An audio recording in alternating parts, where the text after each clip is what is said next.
నాని వెళ్దామా? అలాగే వదిన. పద. Bye Chaitra. Okay madam.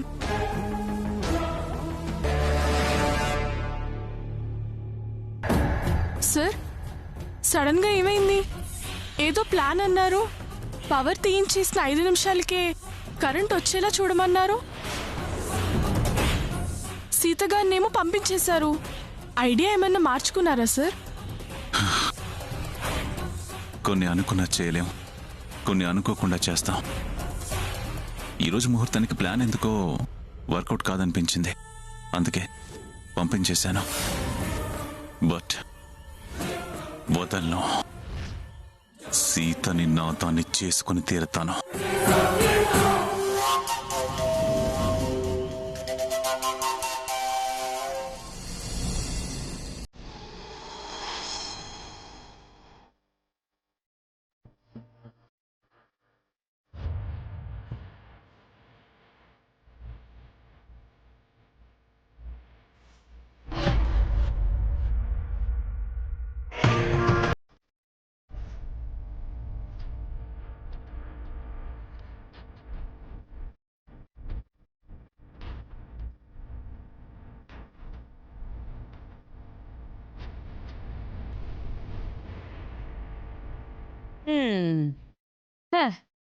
Sita లేకపోయినా మేమైనా వంట చేద్దామని చూస్తే గ్యాస్ అయిపోయింది.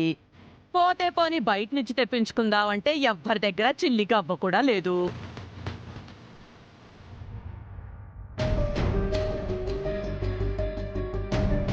ఏంటి, ఇంకా ఎవరు పడుకోలేదా? సారీ అండి, ఆఫీస్లో వర్క్ ఎక్కువగా ఉండటం వల్ల వచ్చేసరికి ఈ టైం అయింది. మీరందరూ భోంచేశారా? చేసిందంతా చేసి భోజనం చేశారా అని ఎంత బాగా అడుగుతున్నావు సీత. ఏవి తెలియని దానిలాగా. నేనేం చేశాను అత్తయ్య? ఇంటి పెత్తనమంతా నువ్వే తీసుకుంటావు. ఇంటి బాధ్యతంతా నీదే అంటావు కదక్కా. నువ్వు చేసిన పనికి ఎవరికి తిండి లేక మజ్జిగతో కడుపులు నింపుకుంటున్నాం.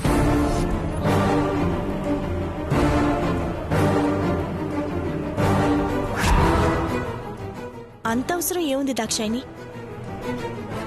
నేను రావటం ఆలస్యమైనంత మాత్రాన మీరు తిండి మానేయడం ఎందుకు? ఏం చిట్టి, ఒక్క పూట నాకు ఆలస్యమైతే నువ్వు వంట చేయొచ్చుగా? ఏం పెట్టి చేయమంటావక్క వంట? వంట చేయాలంటే గ్యాస్ ఉండాలి కదా. గ్యాస్ లేకపోవడం ఏంటి? ఉన్న గ్యాస్ 4-5 రోజులు వస్తుంది కదా. అందులో ఈరోజు కొత్త సిలిండర్ కూడా వస్తుంది. అన్నీ తెలిసి కూడా అమాయకురాల్లా మాట్లాడడం నీకే చెల్లుతుందక్కా. ఉన్న గ్యాసు ఈ పూటకు కూడా రాదని నీకు తెలుసు. అందుకే నీ మీదకి ఆ మాట రాకుండా కొత్త సిలిండర్ బుక్ చేసి తెలివిగా ఎవ్వరికీ డబ్బులు ఇవ్వకుండా వెళ్లిపోయావు. నువ్వు లేకపోతే ఈ ఇల్లు గడవదు అని మా అందరికీ అర్థమయ్యేలా చెప్పడానికి మా కడుపు మాడుద్దాం అనుకున్నావా అక్క?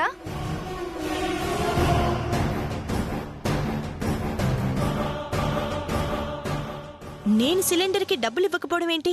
మారుతికి ఇచ్చే వెళ్ళాను కదా. ఏం మారుతి, నువ్వెందుకు సిలిండర్ తీసుకోలేదు? ఆ మొక్కలకి చెప్తే వినిపించుకునేలా లేరమ్మగారు. నేను సరుకులు తేడానికి బయటికి వెళ్ళినప్పుడు ఆడు సిలిండర్ తీసుకొచ్చాడు. నేనేమో మీరిచ్చిన డబ్బులు ఇంట్లో ఇవ్వడం మర్చిపోయాను. జేబులో పెట్టి చచ్చాను.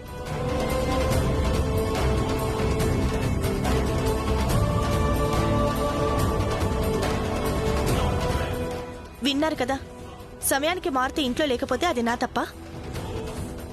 ఎందుకు తొందరపడి మీరు మాటలు తూలుతారు? ఆపవే నీ నంగనాచి కబుర్లు.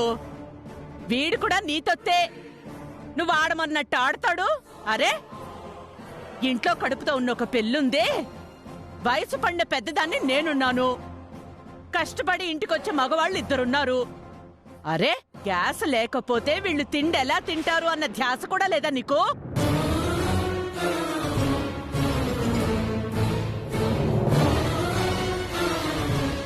కానీ బయట నుంచి తెప్పించుకుందాం అంటే డబ్బు మొత్తం నీ దగ్గరే ఉంటుంది.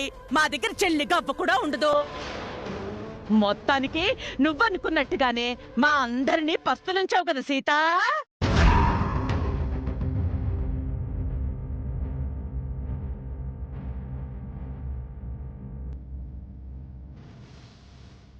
యాండి, నేనేం ఇదంతా కావాలని చేయలేదండి. కావాలని చేయలేదు కరెక్టే సీత. ఎందుకు వచ్చిన గొడవ? కాస్త చూసుకుంటే సరిపోయేది కదా.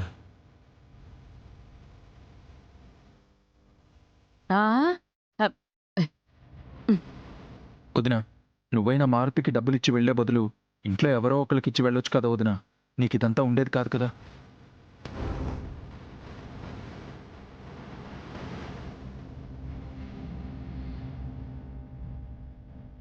మారుతి మీద ఉన్న నమ్మకం కూడా మా మీద లేకపోతే ఇంకెందుకక్క? మీరు అసలు మనుషులేనా? వదిన ఉదయం నుంచి ఆఫీస్లో మన కోసం కష్టపడి ఇంటికి వస్తే ఏదో గ్యాస్ కోసం ఇక నిలబెట్టి నాన్న మాటలు అంటారా?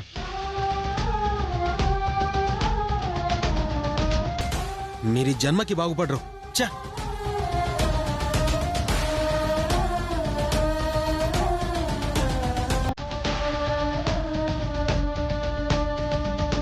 వదినా, నిన్ను అర్థం చేసుకొని వీళ్ళ గురించి నువ్వెందుకు పట్టించుకుంటావు? అసలే బాగా అలసిపోయి ఉన్నావు. లోపలికి వెళ్ళి రెస్ట్ తీసుకోదినా.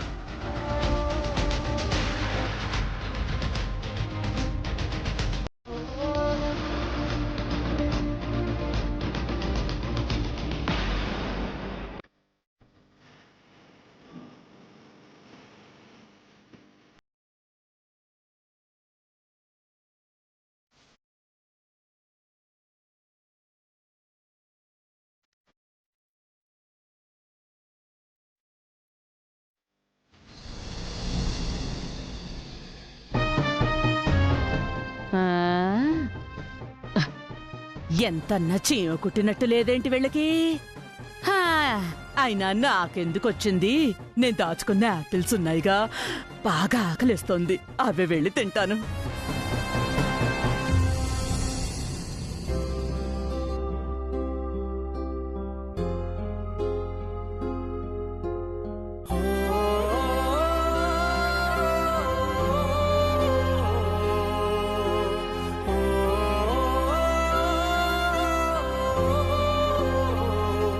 ఆవిడ గారికి అంతుంటే నీకెంత ఉండాలి నాని బాబా?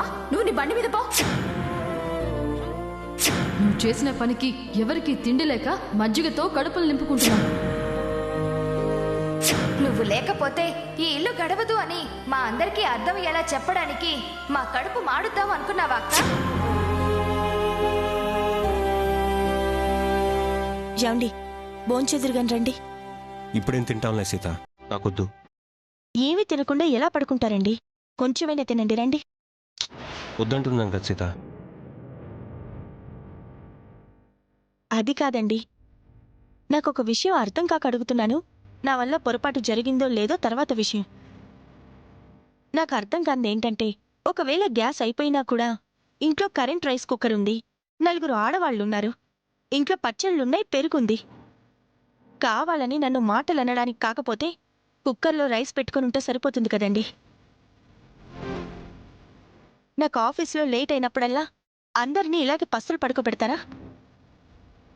అత్తయ్యతో సహా మిగిలిన 3 కోడళ్ళు కొంచెం కూడా బాధ్యత తీసుకోరా? చూడు సీత, అన్ని అవసరాలు చూసి నేను మాట్లాడటానికి వాళ్ళు అవకాశం కోసం ఎదురు చూస్తున్నారని నీకు కూడా తెలుసు.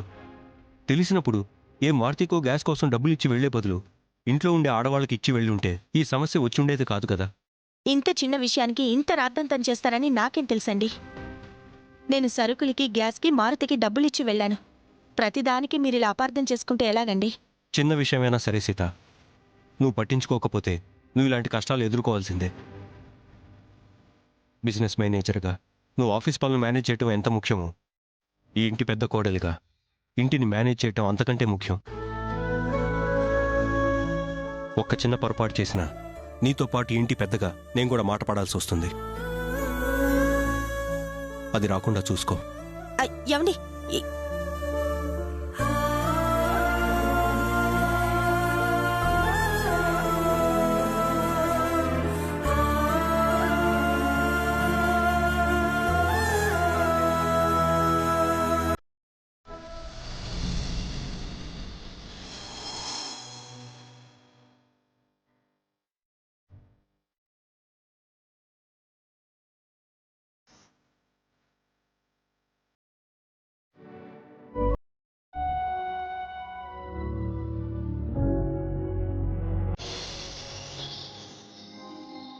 దాక్షాయిని, పర్లేదే. కళ్ళు మూసింది భార్య అని గుర్తుపట్టేంత ప్రేమ ఉందన్నమాట నా మీద. ఏంటిది కొత్తగా? నేనేం కొత్తగా లేను, ఎప్పట్లానే ఉన్నాను. మీరే నాతో ఎడమొహం పెడమొహంగా ఉంటున్నారు. చేసే పనులు మనసుని కష్టపెడితే ఎడంగానే ఉంటారు. ఎంత చెప్పినా వినకపోతే మొహం పక్కకి తిప్పుకుంటారు. మీ మాటల బాండలు ఇంతటితో ఆపండి. నేనెందుకు కళ్ళు మూసానో అది చెప్తాను. సారీ, చెప్పడం కాదు, చూపిస్తాను. ఒక్క నిమిషం రండి. దాక్షాయిని, ఏంటిది? అయ్యో, చేతులు తీ. ఒక్క నిమిషం ఓపిక పట్టండి. మీకు ఒక సర్ప్రైజ్ ఉంది. నేను చెప్పేంత వరకు మీరు కళ్ళు తెరవకూడదు, సరేనా? సరే. ఓకే.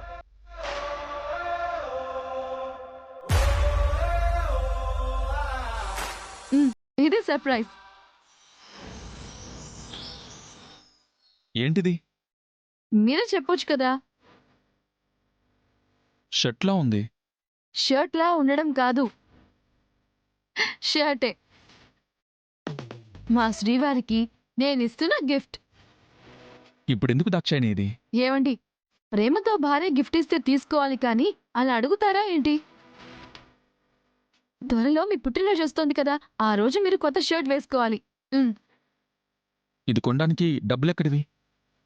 పా, ఇచ్చే గిఫ్ట్లో అభిమానమే చూడాలి కానీ మనీ చూడకూడదండి. చూడండి, ఇందుకీ మీకు ఈ షర్ట్ నచ్చిందా? బానే ఉంది. బానే ఉందా, బాగుందా? బాగుంది. అమ్మయ్యా, టెన్షన్ పడ్డాను. మీకు నచ్చిందన్నమాట. అదేదో బాగుంది అని కాస్త నవ్వుతూ చెప్పొచ్చు కదా మహానుభావా. నచ్చింది. సరే, ఇప్పుడే చెప్తున్నాను, మీ పుట్టినరోజుకి మీరు ఇదే షర్ట్ వేసుకోవాలి. ఇక నుంచి మనం ఇలాగే సంతోషంగా ఉండాలండి. అది నీ చేతిలోనే ఉంది దాక్షాయిని. అబ్బా సరేనండి. అన్నట్టు మీరు టీ తాగుతారా, కాఫీ తాగుతారా? ఇప్పుడేం వద్దు. భలే వారే, మీకోసం నేను నేర్చుకున్నాను. కాఫీ తెస్తాను, ఉండండి. దాక్షాయిని,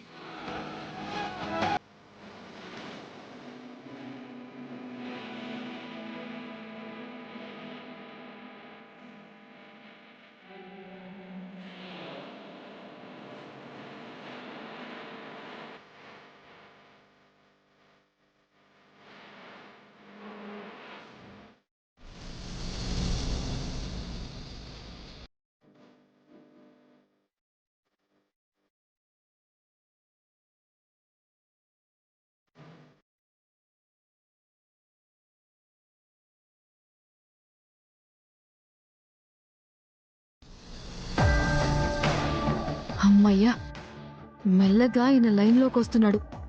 కాంతమ్మత్త చెప్పినట్టు ఇలాగే ప్రేమగా ఉంటూ నా దారిలోకి తెచ్చుకొని నేను అనుకున్నది సాధించాలి.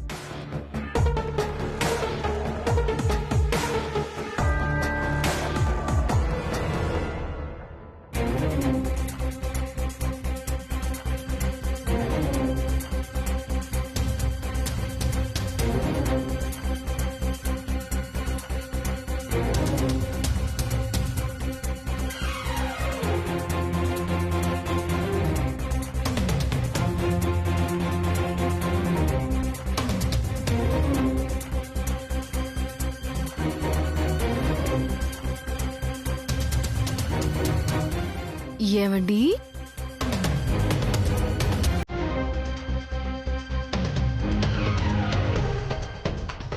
కాఫీ తీసుకోండి.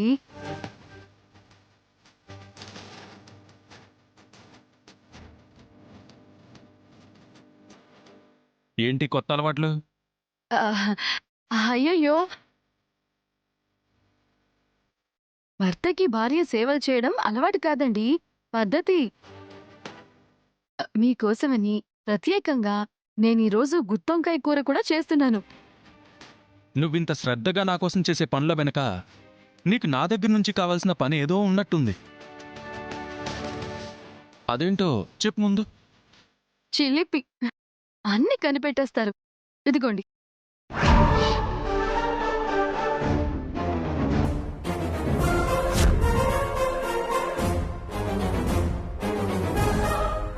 మోడలింగ్ మీద నీకున్న మమకారం నీ మొగుడికి జరిగిన అవమానాన్ని మర్చిపోయేలా చేసిందేమో కానీ నేను చచ్చిపోయే వరకు నీ కళ్ళ ముందు జరిగిన పరాభవాన్ని నేను మర్చిపోలేను. మళ్ళీ ఏ మొహం పెట్టుకుని ఈ అగ్రిమెంట్ పేపర్స్ నా ముందుకు తెచ్చావు? ఏమండి ఏమండి అలా అనకండి. మిమ్మల్ని అంటే నన్ను అన్నట్టు కాదా అండి? ఆ రోజు సడన్ గా గొడవ స్టార్ట్ అయ్యేసరికి ఒక్కసారిగా నా మైండ్ బ్లాక్ అయిపోయింది. మిమ్మల్ని చిన్న చూపు చూస్తున్నారని, అప్పటికే బిక్క చచ్చిపోయిన నేను ఇంకొక మాట మిమ్మల్ని అనకూడదని మీ మీద చనువుతో మీ మీద అరిచానే తప్ప మరో ఉద్దేశం కాదండి. క్షమించండి. నేను ఇప్పుడు కూడా క్షమాపణలు చెప్తున్నాను కదండి. దయచేసి అర్థం చేసుకొని ఈ అగ్రిమెంట్ పేపర్స్ మీద సంతకం పెట్టండి ప్లీజ్ అండి. నేను సంతకం పెట్టకపోతే నీ కెరీర్ ముందుకు వెళ్ళదు అని ఇన్నాళ్ళు లేంది ఇప్పుడు క్షమాపణ చెప్పాలనే ఆలోచన వచ్చిందా నీకు? నీ అవసరం కోసం నాకు పనులు చేయాలన్నంత ప్రేమ పుట్టుకొచ్చిందా? నీ నాటకాలు ఆపు దాక్షాయిని. ఇప్పుడు గొడవ పడితే అస్సలు సంతకం పెట్టడు. ప్రేమగా దువ్వి నాకు అవసరమైన పని చేయించుకోవాలి. ఏమండి ఏమండి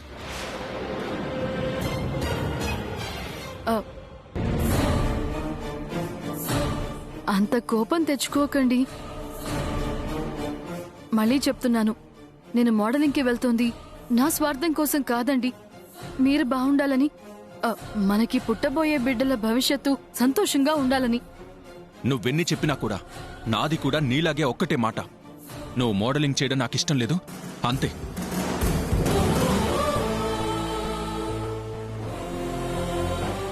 అది మాత్రమే కాదండి, మన ఫ్యామిలీ కోసం సీతక్క ఒక్కతే సంపాదిస్తోంది. ఉమ్మడి కుటుంబం ఒక్క చేతో నడపడం ఎంత భారమో మీకు కూడా తెలుసు. అక్కొక్కతే భుజాల మీద వేసుకొని కుటుంబాన్ని గడపడం ఎంత కష్టమో మీకు అర్థం కావడం లేదా? నేను కూడా సంపాదిస్తే వేణీళ్ళకి చన్నీళ్లు తోడైనట్టుగా ఉంటుంది. ప్లీజ్ అండి, మీరు పెట్టే సంతకం మీదే మన సంతోషం, మన కుటుంబం మీద నేను తీసుకునే బాధ్యత ఆధారపడి ఉంటుందండి. ఓహో, ఫ్యామిలీ గురించి, మీ వదిన పడే కష్టం గురించి చెప్తే తప్ప నీ మనసు కరగదన్నమాట. నా కోరికని, నా ఇష్టాన్ని, నా ఆశయాన్ని మీరు కాదనకండి ప్లీజ్ అండి. సంతకం పెట్టండి. ఈ అగ్రిమెంటు మన అందమైన భవిష్యత్తుకి బాండ్ పేపర్ అండి.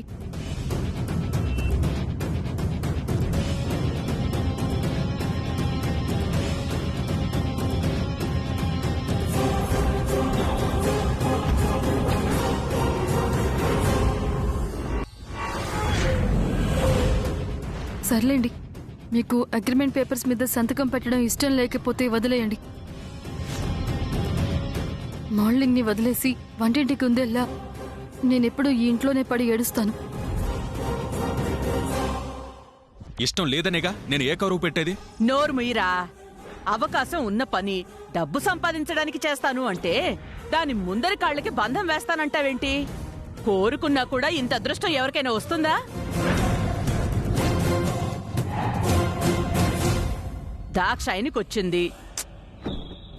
కోరి వస్తానంటున్న లక్ష్మీదేవికి నీ మూర్ఖత్వంతో అడ్డుపడకు. నువ్వు సపోర్ట్ చేస్తే కాసులతో పరిగెత్తుకొస్తుంది. ఈ కుటుంబానికి పట్టిన దరిద్రం పోతుంది.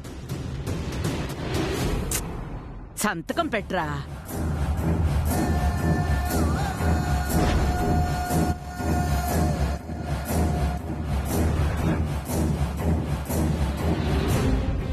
సరే దాక్షాయిని, నాకిష్టం లేకపోయినా నువ్వింతగా బతిమాలుతున్నావు కాబట్టి సంతకం పెడతాను. కానీ ఒకటి మాత్రం గట్టిగా గుర్తుపెట్టుకో, అన్నయ్య పరువు, కుటుంబ గౌరవం పోయే పనులు ఏమీ నువ్వు చేయకు. అస్సలు చేయనండి. సరే, ఆ పేపర్ సిటీ